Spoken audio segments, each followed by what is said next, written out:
Psalms chapter 19, verse 1. The heavens declare the glory of God, and the firmament sheweth his handiwork.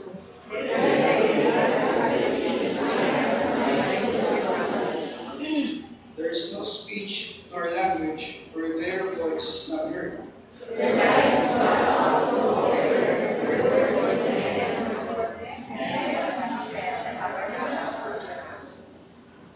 Which is as a bridegroom coming out of his chamber, and rejoiceth as a strong man to run a race.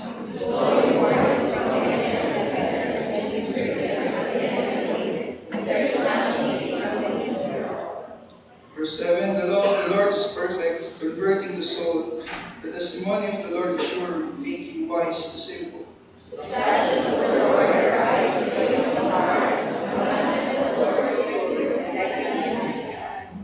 fear of the Lord is clean, enduring forever. The judgments of the Lord are true and righteous altogether.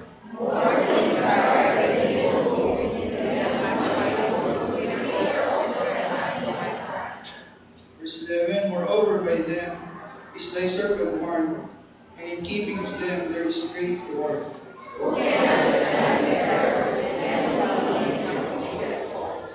Keep back thy servant also from presumptuous things. Let them not have dominion over me, then shall I be upright, and I shall be innocent from the great transgression altogether. Words of my mouth and the meditation of my heart be acceptable in thy sight, O Lord, my strength and my Tayo ito ngayon at ating manalangin para po sa ating mensahe po sa umagang ito at ating pili si kapatid Ernesto na po yung ating mensahe po ngayong umaga at pakitibol po.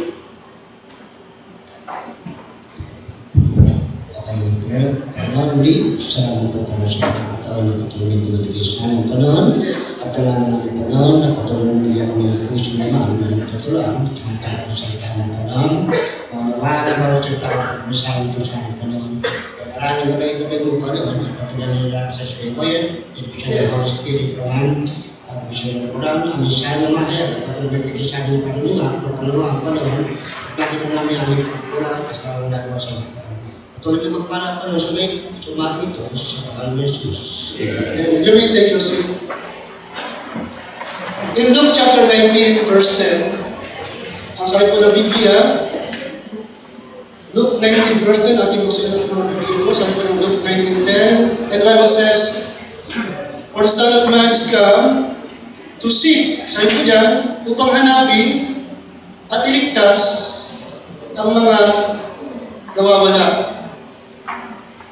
For the Son of Man is come to seek and to save that which was lost. Napaka-clear po ng ating pong binasa na pinapakita dyan na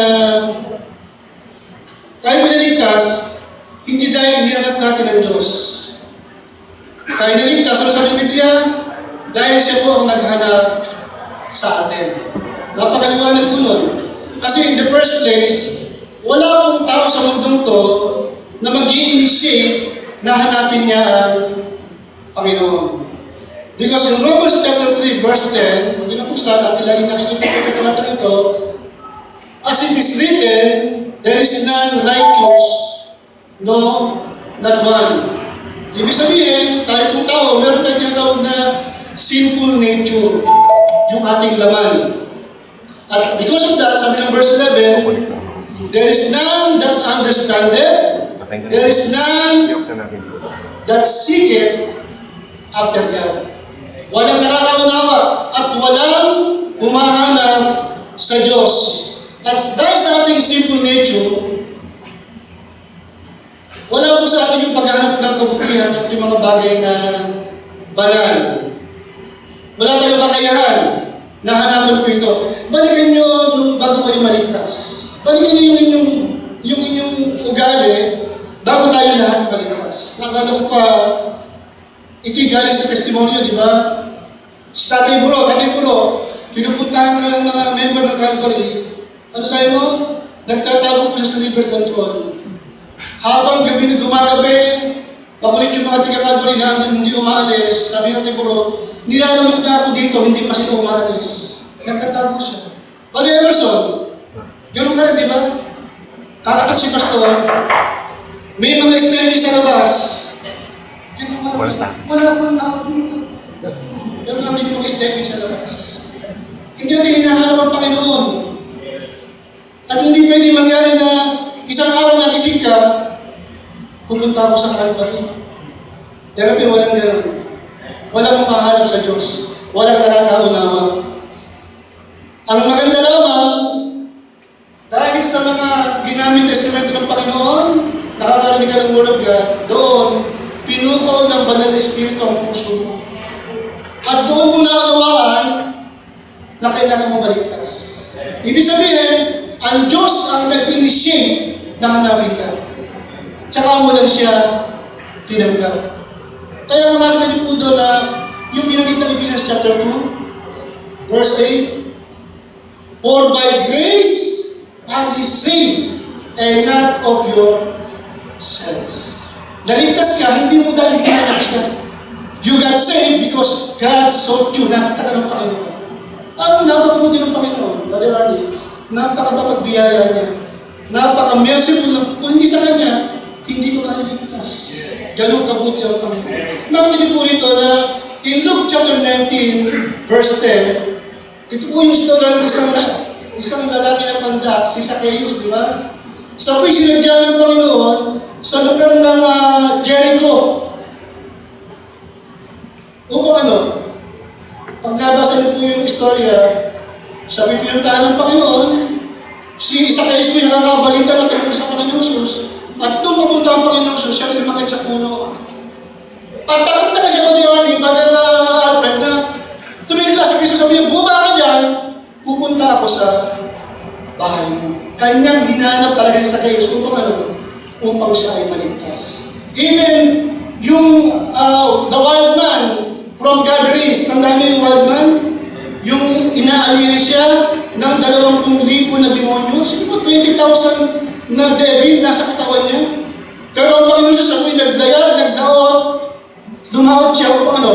Puntahan lang itong wild man. At siya ay ano? Siya ay naligtas. For the Son of Man is come to seek and to save that which was lost. Siya po ay naglayag, siya po ay naglakbay upang hanapin tayo sa isa, upang tayo ay maligtas. Napakabuti ng Panginoon. And in Mark chapter 5, in John chapter 4, nakagani po rito yung Samaritan woman. Sabi po ng, basahin po yung mga Biblia niyo, sabi po ng John chapter 4, verse 9, basahin po, sabi diyan, sinabi sa kanya ng babae sa Samaritana, paano nga ikaw na isang Hudyo ay humihingi ng mainom sa akin na ako isang babaeng Samaritana? Alam niyo, during that time, hindi po nag-uusap ang Hudyo at yung mga Samaritan. Meron siya tinatawag na rivalry, sila po yung magkagalit. Kaya sabi nga, yung mga Hudyo pa dapat pupunta sa kabilang ibayo o sa Galilee, sila po yung naglalayag, hindi sila dumadaan sa loob ng Samaria. Sila yung magkakagalit. Pero nakita niyo po dyan, kung nasa po yung John chapter 4, pinuntahan ni Jesus yung babaeng Samaritana upang ano? Upang siya ay maligtas. For the Son of Man is come to seek and to save that which was lost.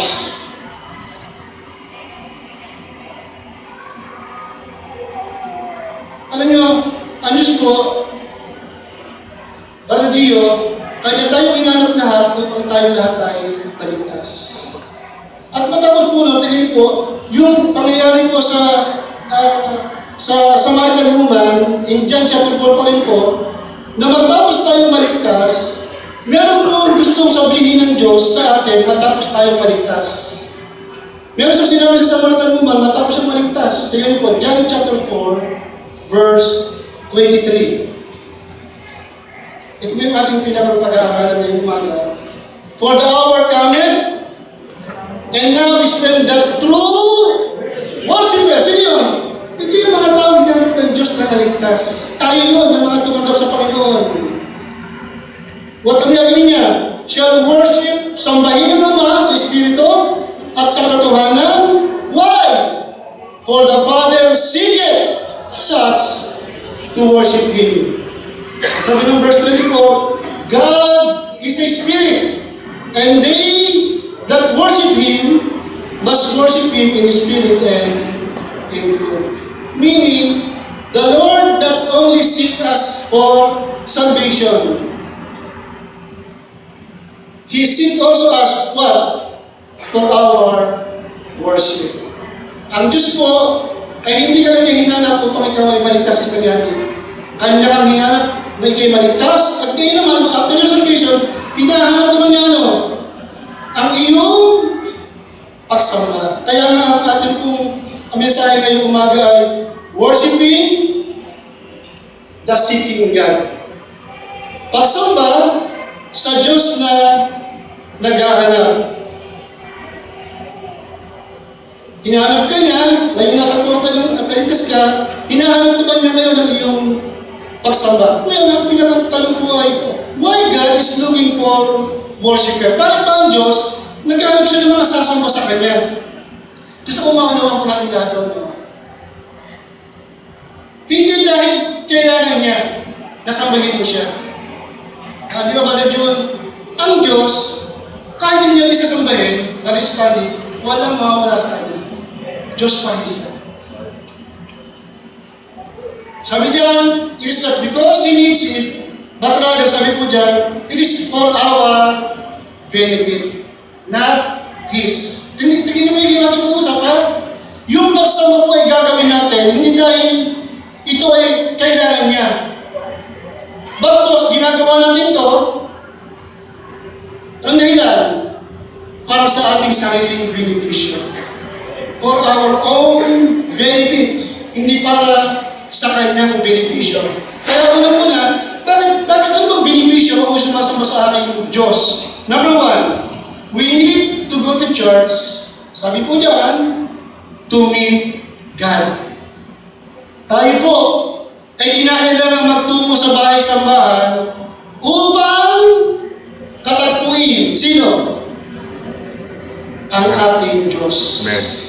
Di ba sabi ng John, ulit, John 4:23, datapag dumarating ang oras, ngayon nga, nasambahin ng mga tunay na mananamba ang Ama sa Espiritu at katotohanan. Why? Sapagkat hinahanap ng Ama ang mga gayon na maging nananamba sa Kanya. At sabi ng verse 24, ang Diyos sa Espiritu at ang mga sa Kanya'y nagsisamba ay kinakailangan magsisamba sa Espiritu at sa katotohanan. Nakita niyo po dyan, palagi ko, na ang mga tunay sumasamba, sabi niya, true worship bring us face to face with eternal God. Isipin niyo ha, sa tuwing pupunta ka sa church, sasamba ka, kakatagpuin mo sino? Yung nagdala ng langit at lupa. Yung nag-create sa'yo. Yung Diyos na nagmamahal, nag-alay ng buhay sa'yo para magkaroon ka ng buhay na wala hanggan. Yung Diyos na pag-iigipit, binibigyan ka ng iyong mga pangailangan. Maganda yung mga sister nga, di ba? Biyaya mo'y sapat sa pangailangan ng lahat. Ito yung pupuntahan mo sa church. Yung Diyos na nasusunod ng ating lahat ng pangailangan. Pag meron kang mga kaguluhan, kalituhan sa buhay, nandun palagi yung Diyos na ating pinupuntahan. Isipin niyo yun, kinakatagpo mo yung tunay at buhay na Diyos. Alam niyo, Christian, ito yung ating dapat maunawaan. Yung pagsamba pala, ito pala isa sa mga pribileyo na hindi kayang maranasan ng lahat ng tao. Ikaw lamang at ako lang ang pwedeng nakadanas, nakatagpuin yung tunay at banal na Diyos. Kaya ba ito, isang napakalaking pribileyo pa lang tuwing pupunta ka sa loob ng iglesia. Why? Sasambahin mo yung tunay at buhay na Diyos. Wow! Kaya nga sana huwag mangyari na since every week natin ginagawa, huwag sana parang maging yung ating pagsamba. Ano yung ritual? Gigising umaga, Sunday ng umaga, gigising ka, maliligo, magtututbrush, tapos kakain. Ganun yung mga magkano, di ba, ano? Pagka-toothbrush, tsaka kakain. Kakain ka, sasakay sa tricycle, o sa kotse, sa motor, sa bisikleta, o sa skateboard, pupunta sa church. Uupo ka, tatayo, uupo, tatayo. Tapos, pag-pray, aalis na. Di ba, Sister Yani, nung tayo'y nasa malaki pang simbahan, di ba, ganun tayo, ritual? Linggo na, maliligo, sasakay sa tricycle, pagkili ng loob sa labas, papasok sa loob ng simbahan, dadawin daw doon sa tubig, at lalagay sa ating loob. Matapos nun, pag medyo nainip, Gio, ang ginagawa? Medyo mahaba yung misa, lalabas muna, magsisigarilyo, o kaya kakain ng hab-hab doon sa may tapat doon, kakain ng siomay. Tapos pag nagkalaman na, ay, tapos na. Uuwi na, ang sabi, saan galing? Simba na ako. Ang tawag doon, ritual na pagsamba. Ay sabihin, ang aking punto ngayong umaga ay, since we meet the true and the living God, dapat huwag mawala yung ating assignment. Huwag maging ritual yung ating tinatawag na pagsamba. Naalala ko ito habang ginagawa ko yung mensahe.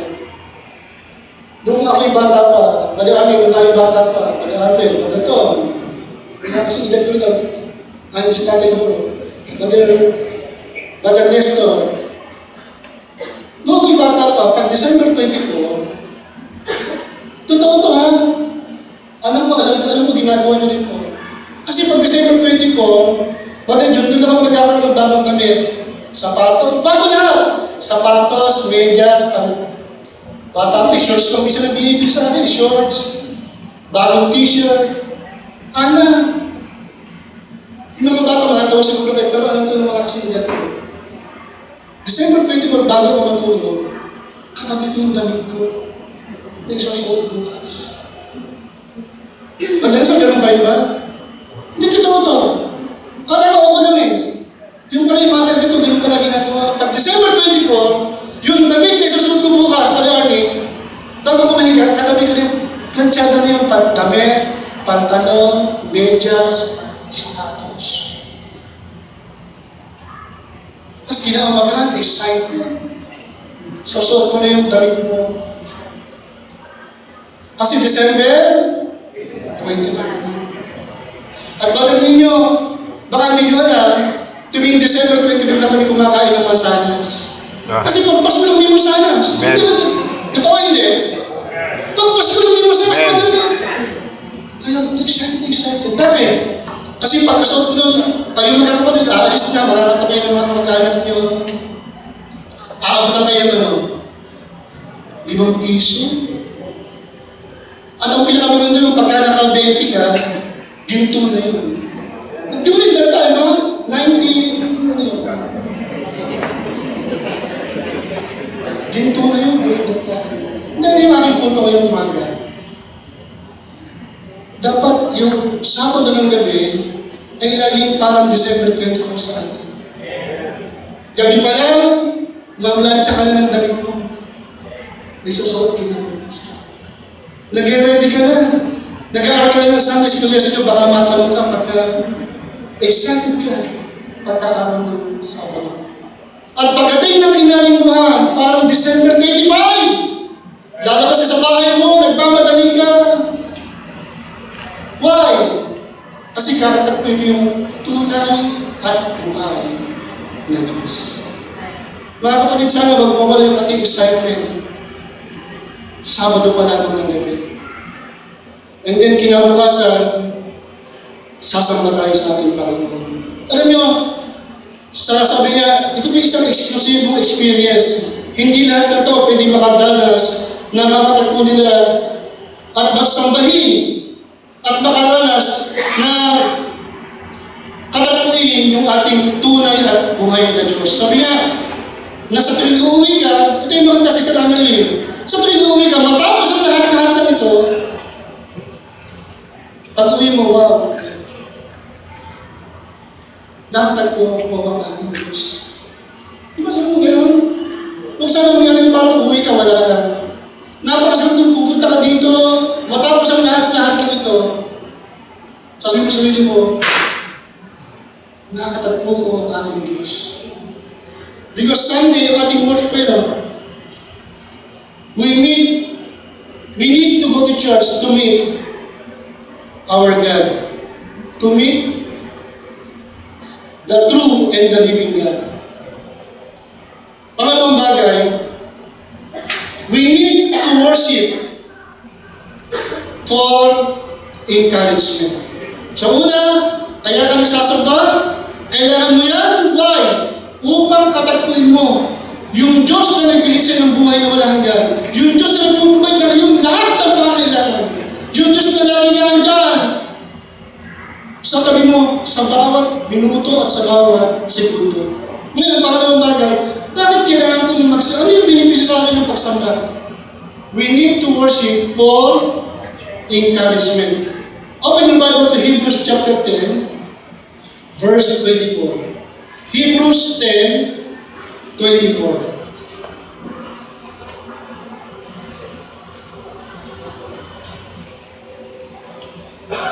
Ang sabi po dyan, and let us consider one another, notice the word, guhitan niyan, to provoke what? Unto love and to good works. Tandaan niyo po yung word na provoke, ha? Verse 25. Not forsaking the assembling of ourselves together, as the manner of some is, but exhorting one another, and so much the more as you see the day approaching.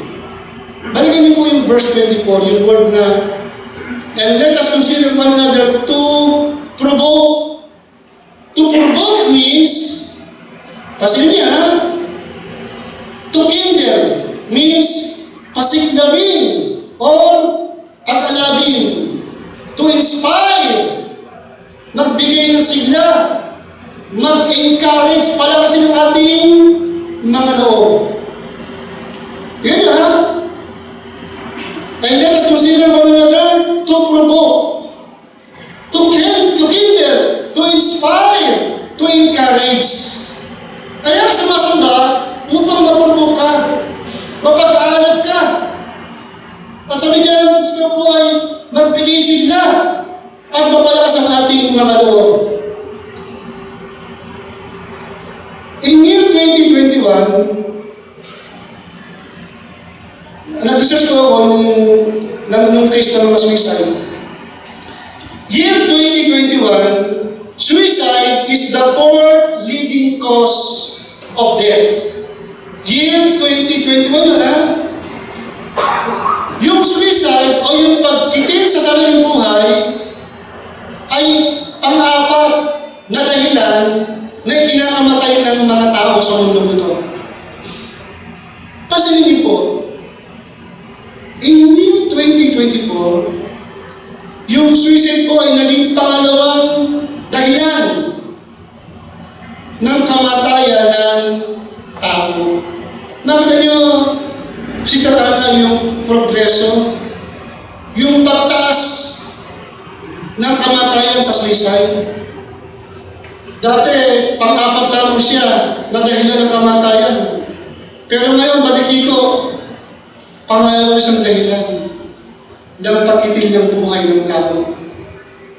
Ano yung common cause? Depression. Letter D. Depression. Depression. Maraming tao ngayon, they are depressed. And then, sa depression na yan, nasa ilalim yung tinatawag natin na stress. Minsan, elementary pa lang. Narinig mo, nakaka-stress ka lang. Elementary lang yun. Meron silang anxiety. Palagay nila ay wala silang silbi sa mundong to. Ano kayang dahilan? Kasi ngayon sa ating mundo, Sister Wendy, we have a different environment sa panahon ngayon. Iba ng environment ngayon. Umiikot na ang tao, at kasi nga, ang tao ngayon umiikot na saan? Yung totoo. Yes. Umiikot ang tao ngayon sa social media. Magpo-post ka sa Facebook. Sabihin niyo pag hindi ito, ha? Pagka-post mo sa Facebook, every minute, babalikan mo yun. Bibilangin mo alin. Ano binibilang mo? Bakit binabalikan yung pinas mo? Likes. Anong binibilang nyo? Yung mga nagla-likes. Pag maraming nag-likes, feeling mo masaya-masaya ka na. Pero 24 hours na ang nagla-likes, dalawa pala. Ano ginawa mo? Yung mga kaibigan mo, in-unfriend mo na. Minsan nagtotoo to, yung social media nagdidictate ang ating mood. Napasin niyo yun? Totoo hindi?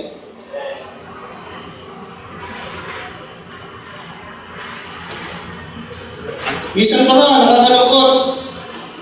Dati pag may kagalit ka, nakakalam lang yung sarili mo. Pero ngayon, ano ba? Pag meron mong kagalit, alam ng buong mundo. Nagpaparinig ka doon sa mga message mo. Alam mo doon kung may kaaway siya o wala. Di ba? Umikot yung ating mundo sa social media rin.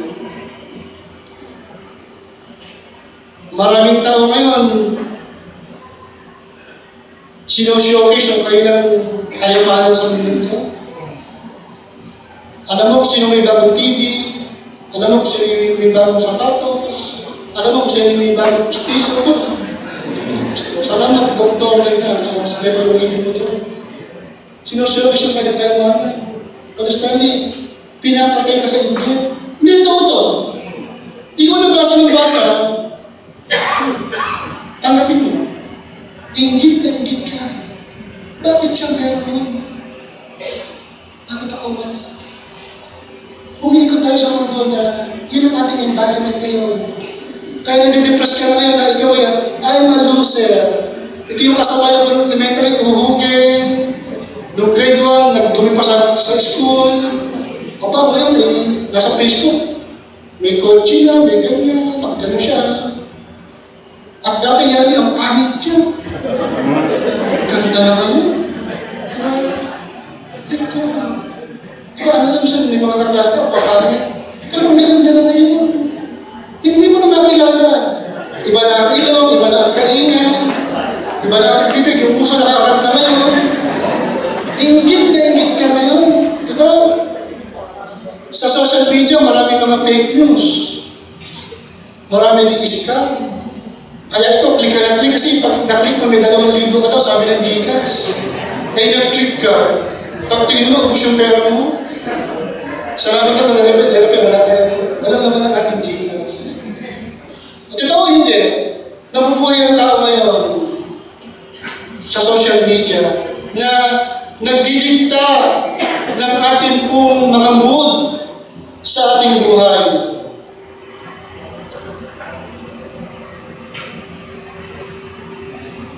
Sagutin niyo ako. Maghapon ka sa TV, maghapon ka sa cellphone mo, sa laptop mo, sa tablet mo, sa lahat-lahat ng social media yan. Sagutin niyo. Tell me, kayo ba'y na-encourage sa araw na yan? O nakaramdam ka ng inggit, selos, o nakaramdam ka na parang ay mag-uusap. Kailangan ko ng kitli ng aking buhay. Kaya naman kanina po, ito po yung dahilan ng Diyos kung bakit niya gustong tuwing linggo, tatayo ka, aalis ka sa linggo, pupunta ka saan? Sa bahay. Why? Upang ikaw i-encourage muli ng ating Panginoon. Kasi yung ating environment, hindi na kaya bigyan ng encouragement. Only the Lord Jesus Christ, only the living God will encourage you. Yun na lang, kung hindi ka pupunta sa church, you will not be encouraged. You will feel depressed and feel all the burden sa iyong balikan. Minsan bakit ang mga di ba sabi ng Hebrews 10:24, provoke, pinoprovoke ka, pagiging mo just to encourage ka. Pansinin ito ha. Pansinin nyo naman. Darating ka dyan, malungkot sasakyan mo o naglalakad ka, pagdating mo sa gate, meron 2 babae, 3 babae, nakangiti sa'yo. Sabi, good morning. Kakabayan ka ng mahigpit. Pansinin mo yun. And then, upo ka dyan, bigla, kakanta si Sister Yani, biyaya mo'y sapat sa kailangan. Oh, may mga naman kakaiba. Minsan ako inamin ko naman, alam mo naman, di ba ako'y mabilis tumulang luha. Okay na, pinayak ako ni Yani. Lalo ng isang linggo. Talagang tulong si Pumputo nung habang ako'y nakikinig sa kanta ng buhay.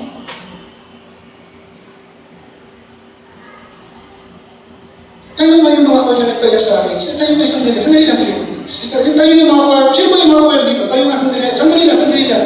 Sige, ilang segundo lang. Sige, tayo lahat yung part. Tayo lahat. Tayo, sino ba yung kanya? O, si sister lang. Okay. Pwede bang kantahin yung ano yun? Kanino pa matatako? Already, sing. Kanino pa matatako? Kanino pa masisinta? Ang tulad kong aking kaligtasan. Tulad ko ngayon. Walang kasing! Yes, go! Ang dati kong anyo ngayon kanyang binagunan. Tawanan ko'y naligtasan na, isisigaw sa mundo. Sa bisig ni Jesus, mahirap na ang puso ko. Nakita niyo? Saan ka makakalimutan? Pasinin niyo. Saan ka makakalimutan ng ganyang uri ng kanta? Saan? Dito lang sa church. Kanino pa matatakot? Kanino pa masisindak? In Romans 8:31. If God be for us, who can be? Siya ang lagi kong kakampi.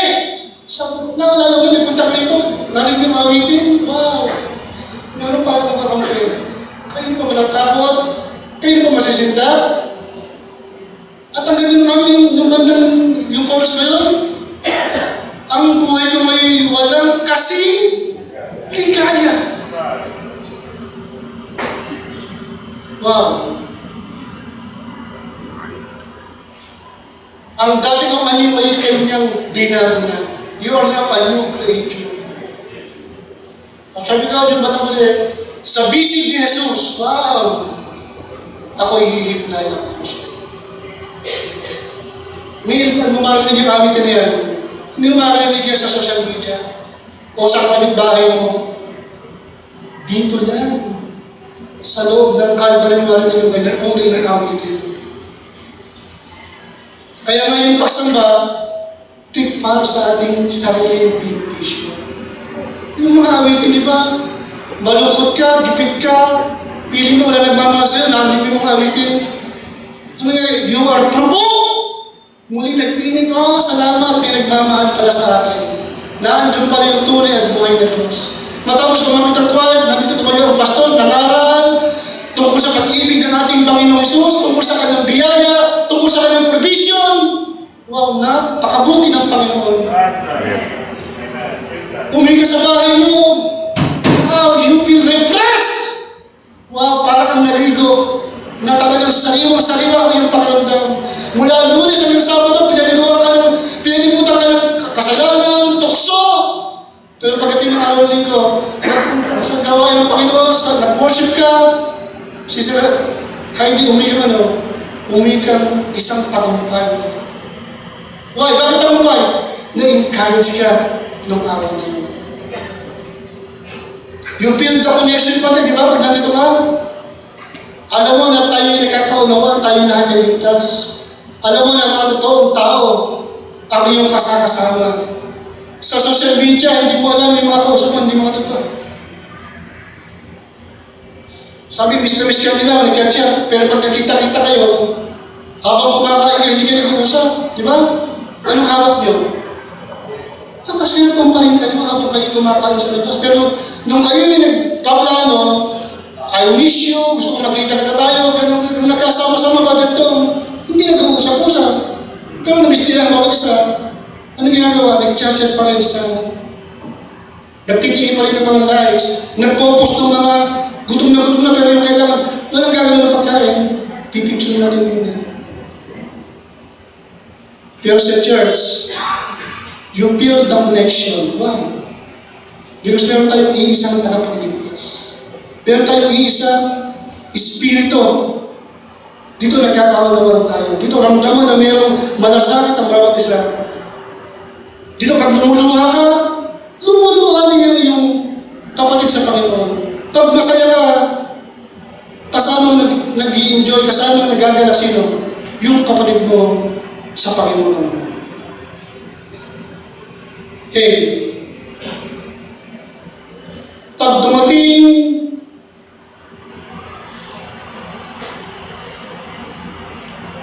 yung oras na kasi nagdadawin tayo po ay nasa naman ka, di ba? Hindi araw-araw, Sister Daisy, excited kang mag-church. Kahit ako ganoon din ako, may time na parang ayaw ko mag-church. Hindi araw-araw ganoon. Minsan feeling mo ay magkakasakit ka, feeling mo sasakit ang ulo mo, tiyan mo. Iba ang feeling mo pagka sa linggo, di ba? Pero pagka Lunes, wala kang pakailang, hindi bawal magkasakit. Papasok sa trabaho eh. Pero pagka linggo, iba yung tangan mo, parang mahihinga ka, parang magkakasakit ka. Yun yung laman natin eh. Iniiwas tayong sumamba sa Panginoon. Listen, pag dumating yung pagkakataon na parang ayaw mong sumamba, tandaan nyo, ito yung pagkakataon na kailangan ka talagang pumunta sa church. Hindi ko alam, pag dumating sa buhay mo na parang ayaw mong sumamba, tinatamad ka. Yun ang tamang oras at tamang panahon para sumamba ka sa Panginoon. Why? Kasi doon ka lang pwedeng pag-alabin ng ating Panginoon. You will feel encouraged. You will be provoked. Muli mag-iinit ka sa ating Panginoon. Kaya nga, yung ating Panginoon bagay dito, we need to worship God for our encouragement.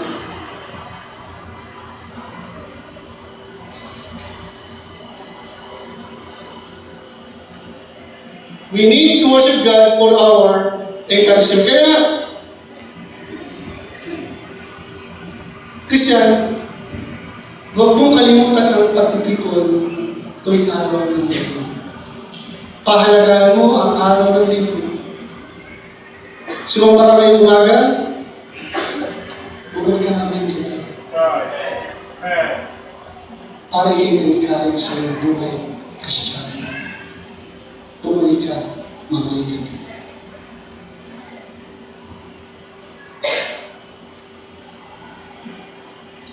Bilang ang conclusion ko, dito ako magkawakas, 2 Timothy chapter 2, 3, verse 1.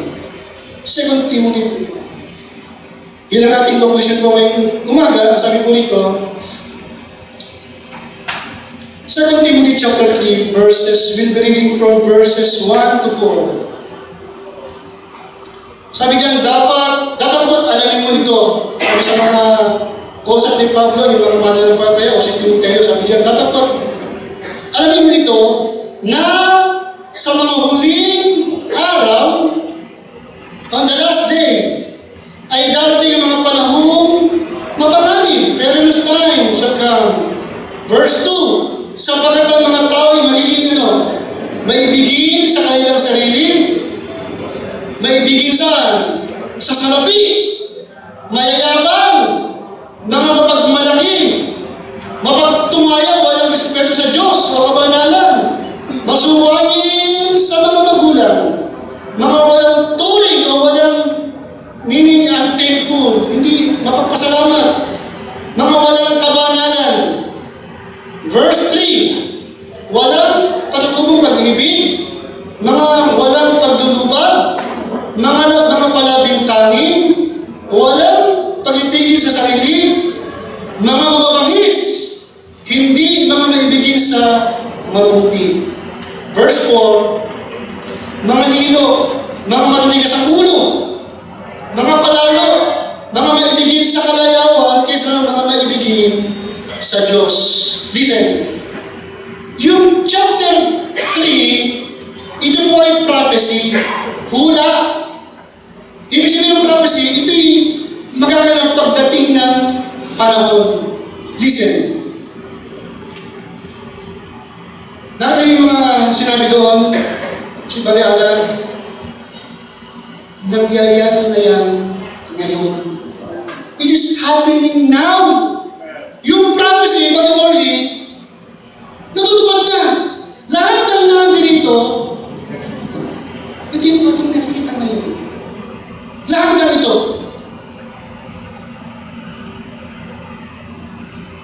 Kaya this morning, salamat na lang, tuwing araw ng linggo, meron tayong pupunta ng isang lugar upang upang sumamba sa ating Panginoon. Harapin at katapuin yung tunay at buhay ng Diyos. At sa iyong pagharap sa Kanya, Brother Miguel, pag-aalamin ka muli ng ating Panginoon. Kaya gusto ko magbawas po rito, no?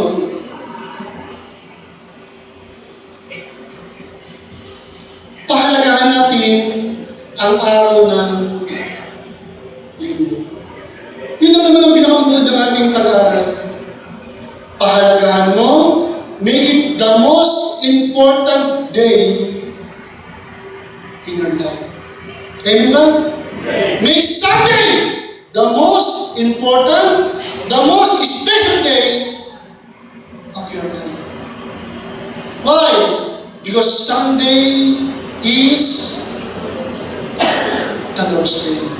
It is not for sale. Hindi ko ito pwedeng ipagpalit sa anong bagay. It is not for sale. Sunday is always and will be forever and what? It will be forever what? Forever the Lord's Day. I love the Lord Jesus Christ. I love my church. And I love Sunday. Why? Because Sunday is the Lord's Day. Tayo malalaman. Takilang Diyos.